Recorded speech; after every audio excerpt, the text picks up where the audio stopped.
Sejam bem-vindos a mais uma edição do programa Essencial HB, aqui no canal 15, o canal da gente. Olha, já me perguntaram quantos anos eu estou aqui. Eu estou aqui desde o começo, eu não sei não. Mas eu acho que deve ser uns 16 ou 17 anos que eu estou aqui, porque o ano passado eu fiz 30 anos de comunicação. Então eu tenho muita satisfação em fazer o que eu amo. E gente que faz o que ama, faz bem feito, modéstia à parte. E é por isso que eu trouxe a doutora Marcela Guimarães, porque ela é advogada tributarista. E é um assunto muito legal, de utilidade pública, para que você fique atento a esta nossa informação. Marcela, seja bem-vinda ao programa.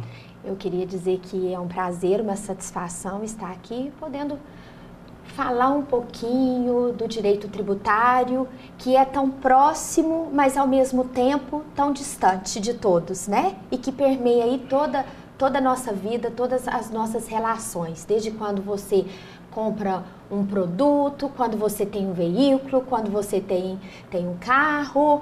Então, o direito tributário, ele se faz presente em qualquer fato econômico que está relacionado às nossas pessoas. E muitas vezes as pessoas olham para o direito tributário e parece que ele está muito distante. Então... Marcela, você, olha, começou de uma maneira que eu tenho certeza que as pessoas vão entender. Porque você falou que está perto e está longe. E é verdade, porque tributo está em tudo quanto é lugar. Exato. Aí ele fica longe no entendimento, não é isso? Isso, no entendimento. Qual foi a sua opção lá na sua tenra idade que você falou, é tributária que eu quero ser? Então, eu entrei na faculdade de Direito e no segundo ano surgiu uma oportunidade de estágio na Procuradoria da Fazenda do Estado de Minas. E eu fiz essa prova, passei nessa prova e fui fazer estágio. Então eu brinco, né, que do lado da fiscalização. E o que acontece? Eu verifiquei no estudo e fazendo o estágio no campo do direito tributário, que era uma área muito complexa e muito difícil. E assim, então, sempre estudando muito direito tributário, e até os meus colegas assim, tinham pavor ao direito tributário. E meu professor, o Altamirano, na época, o professor lá na UF, ele selecionava alguns alunos para poder dar aula. E eu já desde então, eu sempre, professor, posso ir dar aula, né? Porque eu falo que desde a faculdade de Direito, eu falava, eu sei que eu quero estudar, que eu quero ser professora e alguma outra coisa que eu ainda não sei. E aí, eu, assim, me encantei pelo direito tributário, como me encantei por todas as áreas do direito. É seu isso, né? A paixão foi vindo aos poucos. Mas a escolha do direito tributário é muito raro. Porque a minoria escolhe esse caminho, não é? Então, eu costumo dizer que assim, eu falo que eu acho que eu não gosto de zona de conforto. Porque eu sempre gostei muito de todas as áreas. E algumas eu falei, não, nessas eu acho que eu não tenho estrutura, às vezes, para poder estar trabalhando com elas. Entendo. Então, essas eu falei, não, eu vou deixar ali. Agora, o tributário foi por esse direito que as pessoas têm, nossa, tributário, o quanto é difícil. E eu gosto muito de desafio. Aí o que eu ia falar, além de ser um desafio, né, eu acho que com todas essas premissas que você colocou, o final foi um desafio. Você falou, não vou correr disso não, Exato. Eu vou em cima. E tem até uma história interessante, que quando eu escolhi fazer tributário na prova do OAB do Estado de Minas, foi o primeiro ano que caía tributário na segunda fase, a prova aberta. Então eu fiz a primeira prova que caía. Isso. E eu me lembro que na época todo mundo disse assim pra mim, Marcela, você é louca, você vai escolher isso? Mas você nunca viu uma prova, você não sabe, né? Porque era a primeira de questão aberta. Eu falei, gente, mas eu decidi que é isso que eu vou fazer. Como que eu não vou enfrentar uma prova, né? Então, realmente foi um desafio. E o tributário, ele é um direito de sobreposição por excelência. O que significa isso? Dando alguns exemplos. O tributário, ele escolhe fatos econômicos. Então, por exemplo, O imposto sobre serviços, ele incide sobre prestação de serviço. O ICMS, ele incide sobre venda de mercadoria, prestação de serviço de comunicação e de transporte intermunicipal e interestadual. E aí, aonde que está o problema? No próprio direito privado. Você precisa, então, entender o que é uma prestação de serviço e o que é uma venda de mercadoria. Correto. Então, por exemplo, uma discussão do judiciário que era as locadoras de veículo. As locadoras de veículo, antes, elas pagavam imposto sobre serviço. Só que a locadora de veículo, ela não presta um serviço, é uma obrigação de dar. É temporário. É a mesma coisa de você alugar um imóvel, é você alugar um veículo. Não tem um serviço propriamente falando. É a mesma coisa. Então, e nesse sentido, o STF falou, não, aqui não há que se falar de prestação de serviço, então não pode ser cobrado o imposto sobre serviço. Então, o direito tributário, ele exige do aplicador, do intérprete, um conhecimento das relações privatistas do direito e do direito público. Você tem que conhecer de direito constitucional, de direito administrativo, de tudo. De tudo. Exatamente. Então eu falo, não, eu acho que a escolha... Doutor, antes da gente terminar, meus parabéns, viu? Eu vou terminar esse bloco, porque eu comecei falando que eu faço o que eu amo. E eu trouxe uma pessoa que faz o que ama. Por isso que ela é uma excelente profissional nesta área. E nós vamos tratar no próximo bloco sobre a questão tributária, mas sobre o quê? O seu patrimônio. Eu volto já já, não sai daí.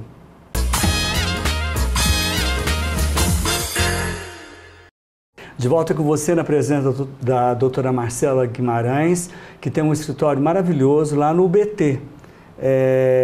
O site, e-mail, algum contato dela está aí no rodapé do seu vídeo para que você possa entrar em contato com ela.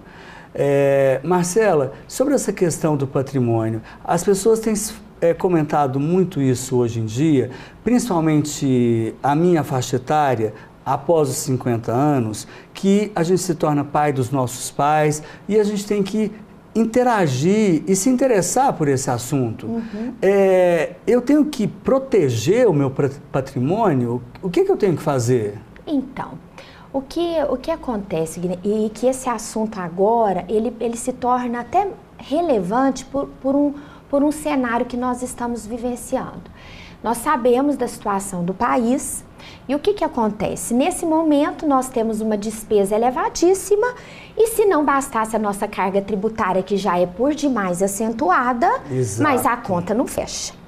E o que acontece? Existe um projeto de lei para se criar um tributo também sobre aqueles valores recebidos ou a título de herança, né, sucessão causa-mortes, que vem após o falecimento, ou até mesmo através de doação.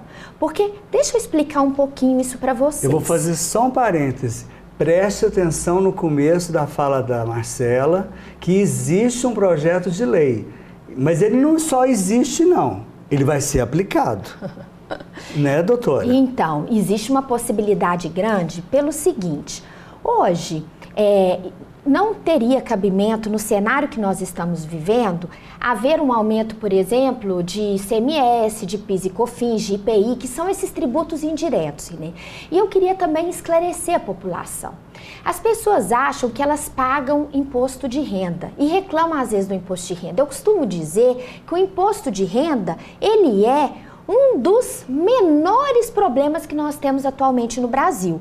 O problema são os tributos indiretos. É aqueles... Os diários. Os diários são aqueles que você paga, mas que você não vê. O bar que você vai, toma um drink. Lá, a roupa que você compra. E por aí afora. Tudo que você consome. A viagem que você faz. Então, o que eu costumo dizer? As pessoas acham, nossa, isso aqui tá um absurdo, olha o tanto que eu tô gerando de receita para o empresário. Para o empresário, não.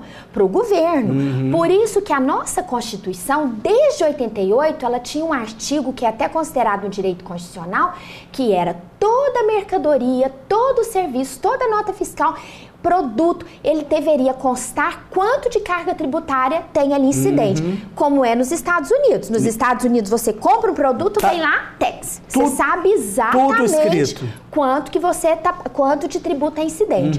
E no Brasil, embora essa Constituição nossa de 88, essa lei foi regulamentada há pouquíssimo tempo. E existe uma dificuldade para que ela seja mantida. Que coisa. Por quê? Porque as empresas falam assim, a nossa carga tributária ela é tão complexa, que para cada produto, de repente, eu tenho alíquotas diferentes. Então, elas falam, eu teria que escrever isso nas paredes dos estabelecimentos. Então, gerou um desconforto e uma falta até de aplicação da norma pelo seu difícil, quase impossível cumprimento. No começo desse bloco, eu falei sobre a proteção patrimonial, por conta desse projeto de lei que a doutora comentou.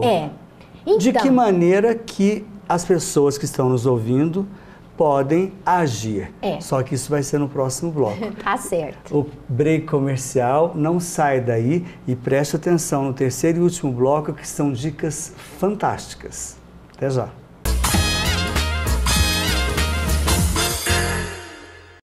É agora. Doutora Marcela Guimarães vai comentar com você sobre essa questão.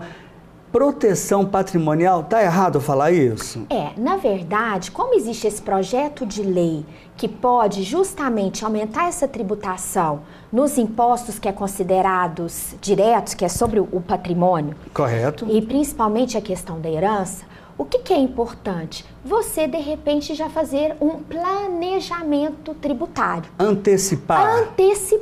Antecipar. Primeiro porque pode ter um aumento. Certo? Exato. Então, a palavra seria até um planejamento no sentido até de pagar menos imposto.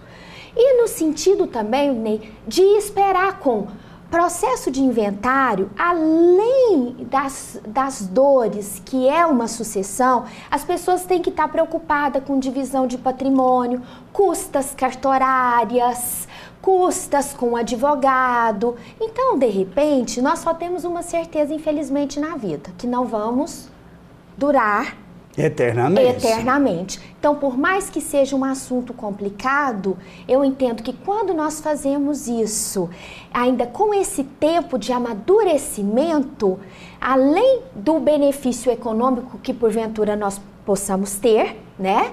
Nós temos também uma condição de realmente nos planejar e fazer algo para poder manter não só a perenidade dos negócios. Mas Marcela, você falou que a economia, ela pode acontecer nessa antecipação porventura. Não, é fato, ela acontece.